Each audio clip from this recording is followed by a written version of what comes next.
Hello, this is Marian, your English teacher, and welcome back to the English Grammar course. Today we will continue this course with a lesson on prepositions. But first, let's review our last lesson on adverbs. An adverb is a word used to describe or modify verbs, adjectives, and prepositions. Adverbs can tell you when, where, or how an action takes place. Some adverbs are placed in a sentence to emphasize or intensify adjectives or adverbs. There are many classifications of adverbs, and they can generally be used in the following ways. At the beginning of a phrase, usually to emphasize a point. Ultimately, the team's score was too low to win. Notice how there's a comma after the adverb ultimately. We can also use adverbs in the middle of a sentence and before a verb. We sometimes get ice cream after a long walk. The adverb sometimes is placed between the subject we and the verb get. Finally, an adverb can also be placed at the end of a sentence or after a verb or clause. For example, the cat looked at the squirrel curiously. The adverb curiously is at the end of the sentence, after the verb looked. Now there are many types of adverbs, for example, of manner, time, place, degree, certainty, and interrogative. Adverbs can also be used in a variety of grammatical constructions to make comparisons. We follow the structure more plus adverb plus than to form the comparative. For example, I cry more easily than my sister. We use the construction most plus adverb to create the superlative. For example, Nathan showers the most often. With irregular verbs, like hard, we do not use more or most. We use harder than and the hardest.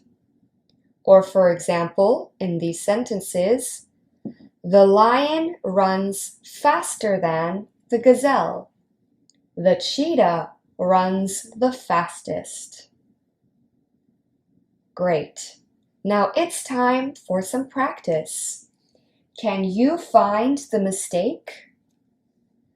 This chair I'm sitting on is so comfortable. Come there and try it out.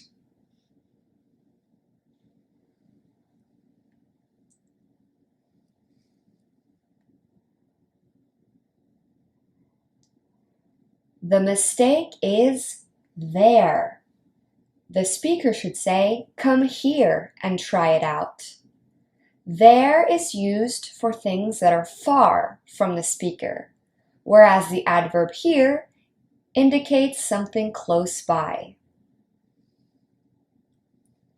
I like eating dark chocolate more better than I like eating white chocolate.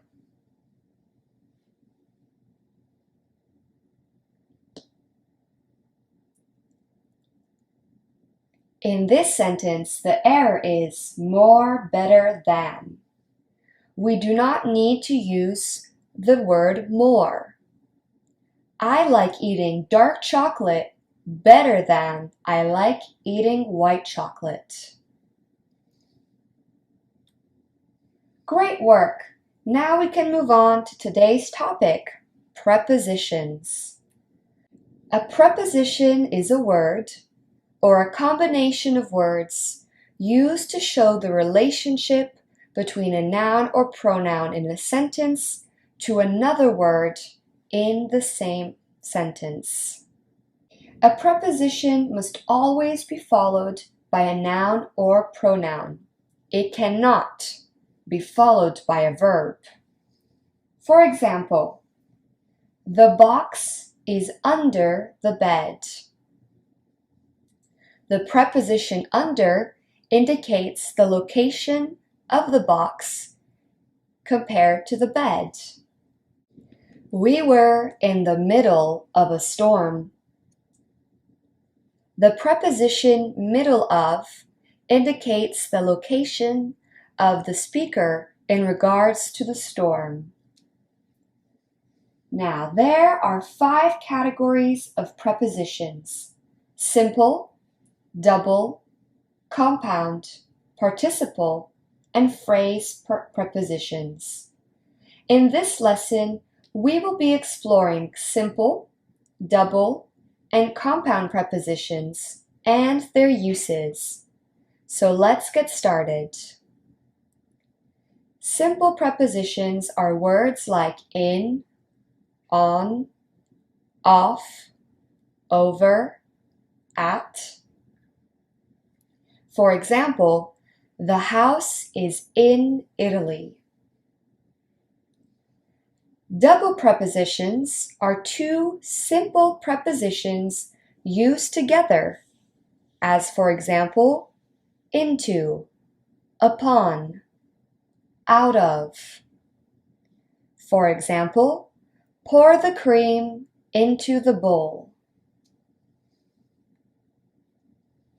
Compound prepositions regroup 2 or more words, usually a simple preposition and another word like across from, in addition to, from beneath.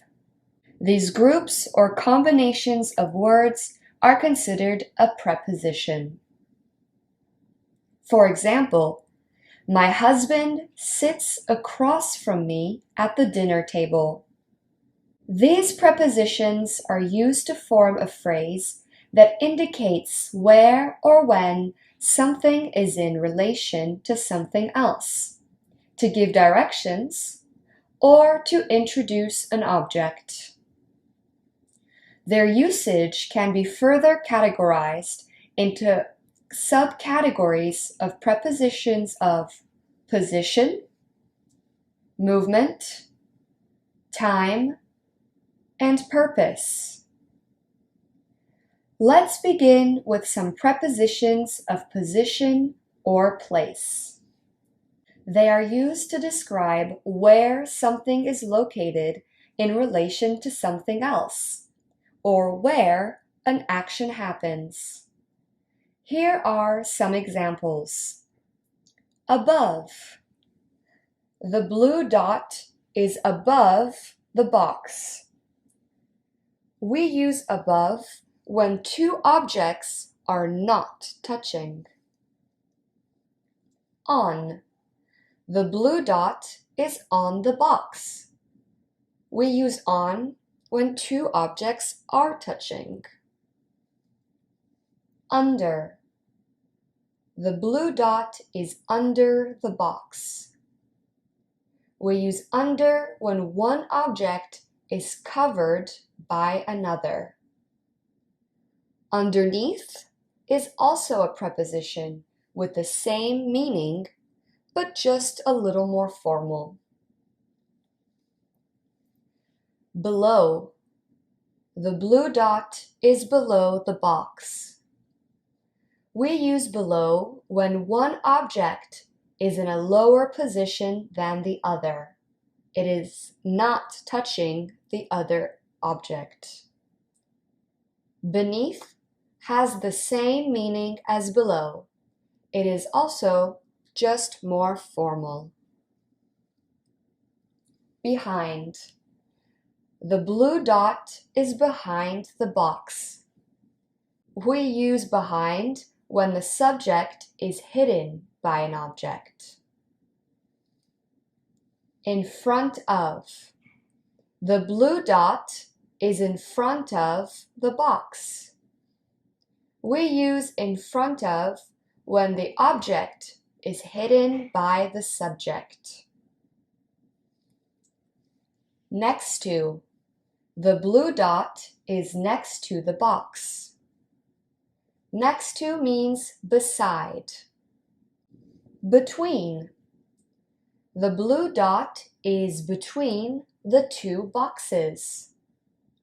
We use between when the subject is in the middle of two or more other objects.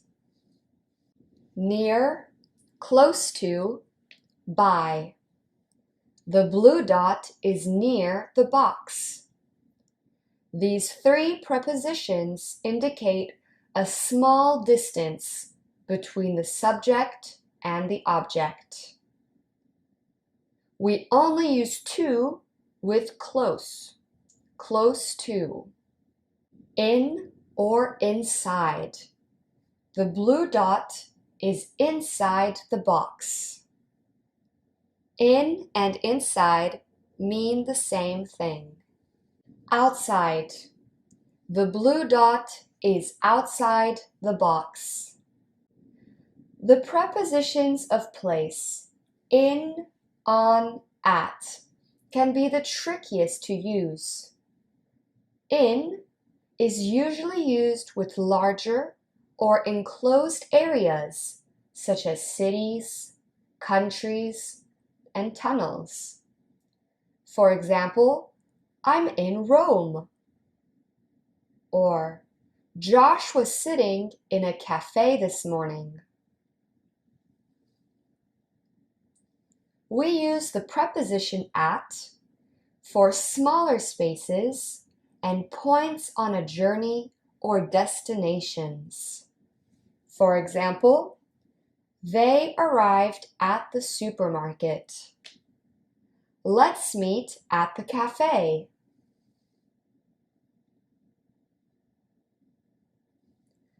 On.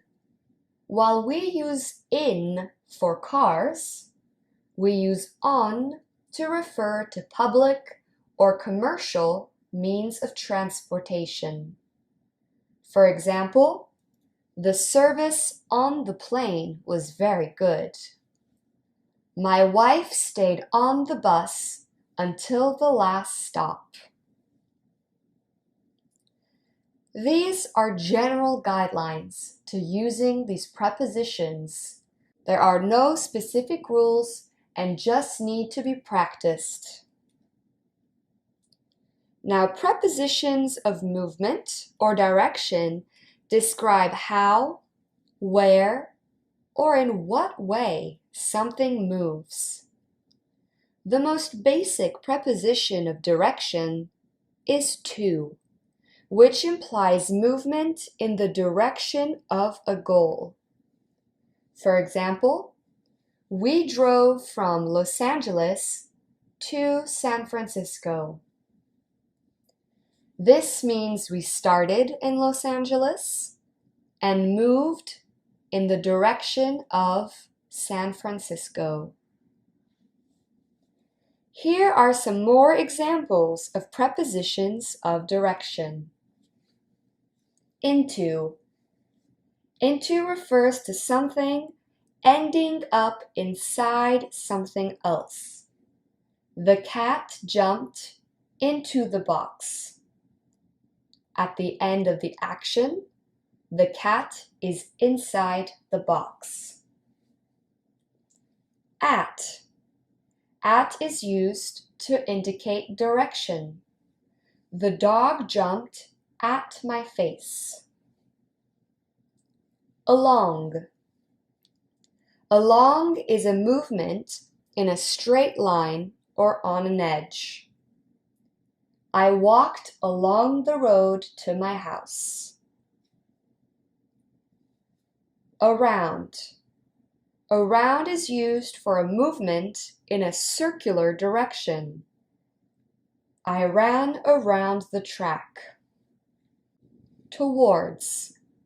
We use towards when something is moving closer to something else. For example, The squirrel ran towards the tree. This means the squirrel is closer and closer to the tree. Now, prepositions of time describe when or for how long an event or action takes or will take place. The most common prepositions of time are equally in, on, at. We generally use on for days and dates. My graduation is on Monday. We use at for a specific time. Let's meet at 4 p.m. We use in to indicate a period of time. Let's work on our project in the evening. I like walking in the spring. Here are some more examples of prepositions of time. For indicates the duration of time. I've been living in Spain for 5 years. During indicates events happening at the same time. We shouldn't check our phones during dinner. The two events happening are checking phones and having dinner. Until is used for a continuous event that will finish at a specific point in the future. I'm staying at a hotel until Thursday. Finally, after is used for an action following a specific time or event. I'm meeting my friends after work. The action meeting is happening after the event work. Next, we have prepositions of purpose, which describe why something happened or will happen. Here are some examples. For, she made the cake for her brother. Because of, I arrived late because of work. From, I know from experience not to upset them. All right, it's practice time. Can you identify the preposition? The song was written by Taylor Swift.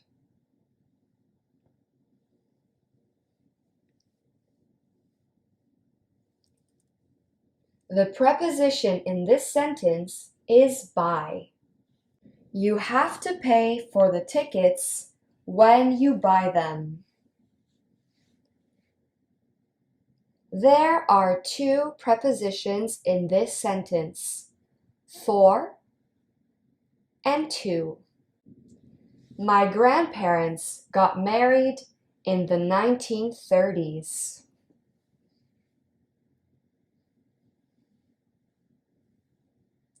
The preposition in this sentence is in. It indicates a period of time. He's very good at telling scary stories.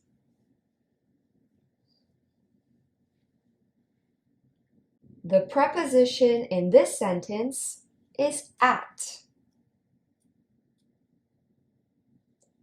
The runner suffered from a heart attack.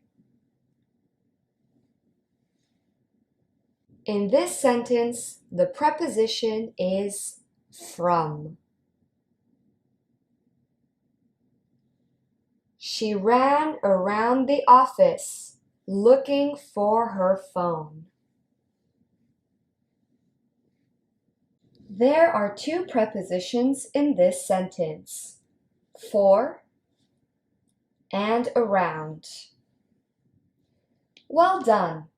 Now let's practice in a real-life context. Here is part of a story from the Brothers Grimm. The story is called The Dog and the Sparrow. We will read it together, then you will have 3 minutes to identify all the prepositions. A shepherd's dog had a master who took no care of him, but often let him suffer the greatest hunger. At last, he could bear it no longer. So he took to his heels, and off he ran in a very sad and sorrowful mood. On the road he met a sparrow that said to him, "Why are you so sad, my friend?" "Because," said the dog, "I am very, very hungry and have nothing to eat." "If that be all," answered the sparrow, "come with me into the next town, and I will soon find you plenty of food." So on they went together into the town, and as they passed by a butcher's shop, the sparrow said to the dog, "Stand there a little while till I peck you down a piece of meat." So the sparrow perched upon the shelf, and having first looked carefully about her to see if anyone was watching her, she pecked and scratched at a steak that lay upon the edge of the shelf, till at last down it fell. Then the dog snapped it up and scrambled away with it into a corner, where he soon ate it all up. "Well," said the sparrow, "you shall have some more if you will, so come with me to the next shop, and I will peck you down another steak." All right, it's time. How many prepositions can you find?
Time's up! Now in this story, there are a total of 22 prepositions. Did you find them all? The prepositions are care of him, took to his heels, ran in, on the road, said to him, come with me into the next town, plenty of food, went together into the town, passed by a butcher shop, said to the dog, a piece of meat, perched upon the shelf, looked carefully about her, scratched at a stake, lay upon the edge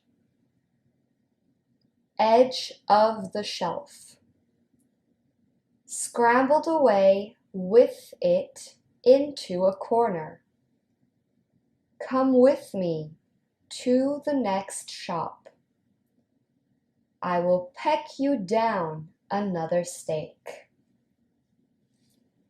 Great work! Now it's time for review. A preposition is a word or a combination of words used to show the relationship between a noun or pronoun to another word in the same sentence. A preposition must always be followed by a noun or pronoun.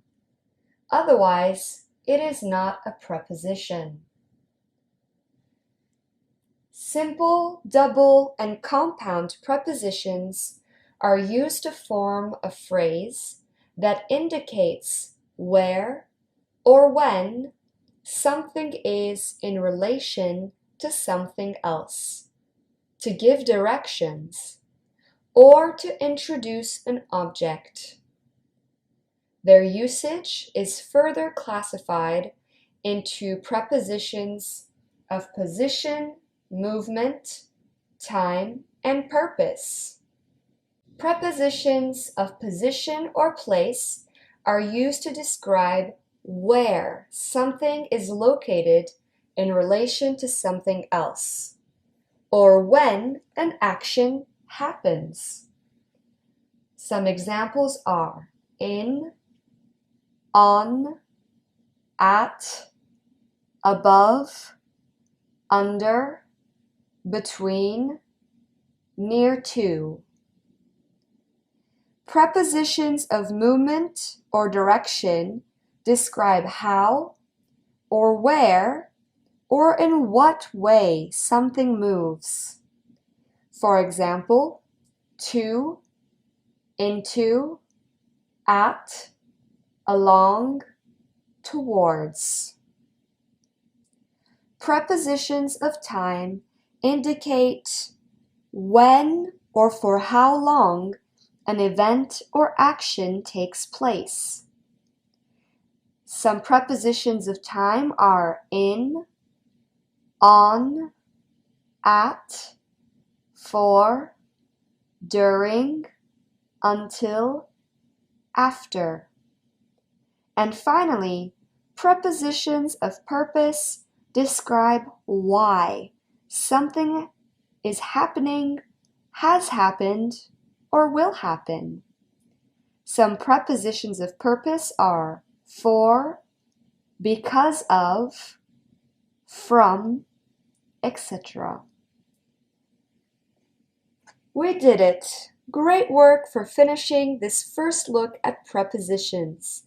In our next lesson, we will learn about more types and more uses of prepositions. See you then!